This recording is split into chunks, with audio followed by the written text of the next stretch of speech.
I'm a chef instructor at San Ignacio College. Today we're going to make homemade baked chicken nuggets. Okay, so to make our homemade baked chicken nuggets, you can use melted butter or olive oil, which is what I'm going to use in this case, some cut up pieces of chicken breast, some shredded Parmesan, some basil, some oregano, a little bit of salt, and seasoned breadcrumbs. We'll start by putting the oil in a mixing pan, then adding some of our Parmesan cheese, then also adding a little bit of the basil, dried basil, a little bit of the dried oregano, and a little bit of salt.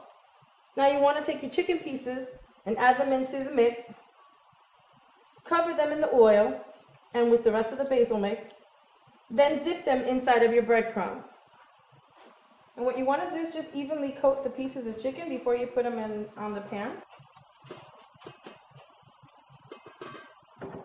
And then bake it at 375 for 12 to 16 minutes.